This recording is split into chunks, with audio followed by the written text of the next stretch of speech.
1947 में लता मंगेशकर और दिलीप कुमार की एक मुख्तसर मुलाकात ने लता जी की जिंदगी को बदल कर रख दिया। ऐसा क्या हुआ, चलिए समझते हैं। उस जमाने के मशहूर म्यूजिक डायरेक्टर अनिल विश्वास वो लता मंगेशकर जी को ट्रेन से बॉम्बे टॉकी स्टूडियो ले जा रहे थे और उसी ट्रेन में हमारे दिलीप साहब भी मौजूद थे। तो अनिल विश्वास जी और दिलीप कुमार एक दूसरे को पहले से ही जानते थे, लेकिन दिलीप कुमार साहब जो हैं वो लता जी से परिचित नहीं थे। अनिल साहब ने लता जी का तारुफ कराते हुए कहा कि ये लता है, बहुत अच्छा गाना गाती है। तब दिलीप साहब ने कहा कि अच्छा, कहाँ की है?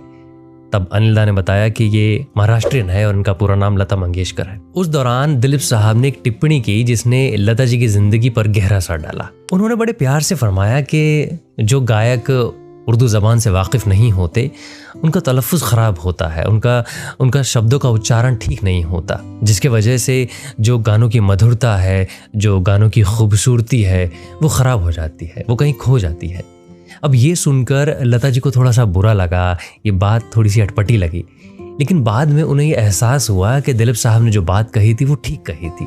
उस एक छोटी सी टिप्पणी ने लता जी के अंदर कुछ बदल कर रख दिया। उन्होंने तुरंत उर्दू सीखने का फैसला किया। उन्होंने अपने एक फैमिली फ्रेंड से एक मौलाना जी का इंतज़ाम करवाया। उन्होंने दिन रात मेहनत की ताकि वो अपनी उर्दू को बेहतर कर सके, अपने तलफ़्फ़ुज़ को दुरुस्त कर सकें, ताकि वो गानों के अंदर शब्दों को ठीक ढंग से बोल सकें। वक्त के साथ लता जी न सिर्फ अपनी कला में निपुण हुई, बल्कि यूसुफ साहब और लता जी में एक गहरी दोस्ती भी हुई। यूसुफ साहब उनको अपनी छोटी बहन की तरह समझते थे और लता जी उनको बड़े भाई के समान। लता जी ये भी कहती हैं कि यूसुफ साहब की वो सलाह उनकी ज़िंदगी का सबसे बड़ा तोहफा साबित हुई, सीखना और ख़ुद को बेहतर करना। आप भी सीखते रहें और ख़ुद को बेहतर करते रहें। अगर आपको ये वीडियो अच्छी लगी है तो अपने दोस्तों के साथ शेयर करें। ख्याल रखें।